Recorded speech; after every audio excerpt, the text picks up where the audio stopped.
Jonathan Lee Riches investigates. I am covering the Moscow, Idaho Bryan Kohberger case. Could a secret plea bargain be in the making right now regarding Bryan Kohberger and the state of Idaho? I asked that question because there is a possibility that there could be a plea bargain in the making. Let me explain. The internet right now is going wild with Bryan Kohberger standing silent for his plea at his arraignment yesterday. Remember where he stood silent and Ann Taylor, his lawyer, said he's standing silent. He didn't plead guilty. He didn't plead not guilty. And people are wondering, what does that all mean? Why would he do that? Why would he do that? Well, I'm going to share with you a Rolling Stones article.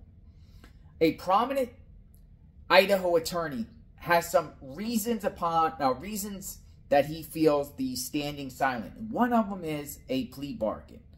And it is very interesting. A plea bargain possibly in the making. Check this out. New Rolling Stones article. Why did the Idaho murder suspect stay silent instead of entering a plea? And there is Bryan Kohberger.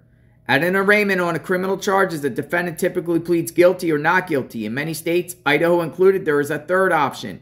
At Monday's plea hearing for Bryan Kohberger, accused of murdering 4 University of Idaho students last fall, he and his attorney took that third route, choosing to stand silent rather than enter a plea. This prompted the judge to enter not guilty pleas on Kohberger's behalf.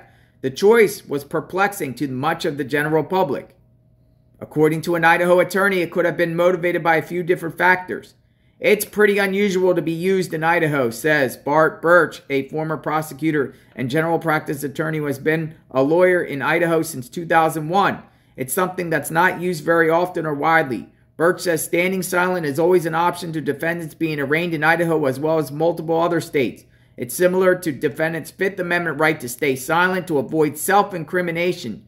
Judges in Idaho often lay out the options during a plea hearing, offering the defendant the opportunity to enter a plea of guilty or not guilty, before explaining that the person can also remain silent, which the judge will enter as a not guilty plea on the record. During Monday's hearing, Judge John Judge did not give a rundown of those options, but Kohberger's attorney, Ann Taylor, seemed prepared with her response. When the judge finished reading Kohberger's charges and their maximum penalties, he asked if Kohberger was prepared to enter a plea. Taylor replied, "Your Honor, we will be standing silent." The judge said, "Because Mr. Kohberger is standing silent, I'm going to enter not guilty pleas on each charge." The charges were 4 counts of first degree MURDER and 1 count of burglary. Only Kohberger and his attorney know for certain why they chose this route. But Birch says there are only a few different reasons he can think of for standing silent, and none indicates a calculated legal strategy, according to Birch. For one thing, it could indicate the two sides in the case are in talks working toward a plea deal that hasn't been made public yet. Sometimes you're just involved in plea negotiations. You don't want to disrupt the momentum that you have in those discussions.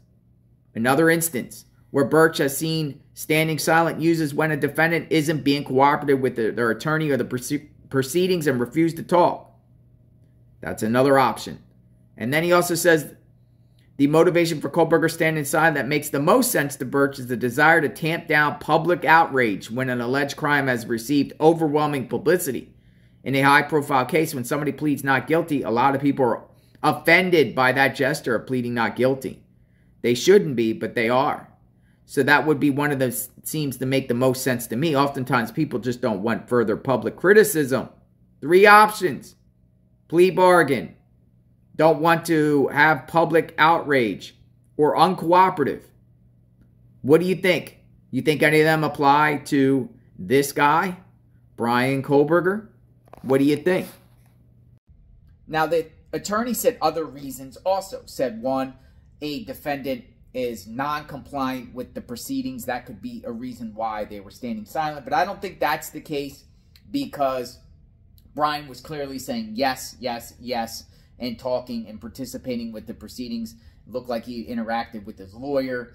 Looks like he's going with the flow. So I don't think that's the reason why he was standing silent. Another suggestion this lawyer said was to quell outrage, right? Because you don't want to hear not guilty out of Bryan Kohberger's mouth, because that might offend some of the people and might break down, you know, any possible negotiations. So I'm wondering what the legal strategy was to standing silent, and could be possibly a plea bargain. Will the victims' families be on board with that? Will the prosecution, you know, go with that to avoid the DP, cost cutting, prevent people from, you know, long trial, expensive trial, preventing victims, roommates from testifying at a trial?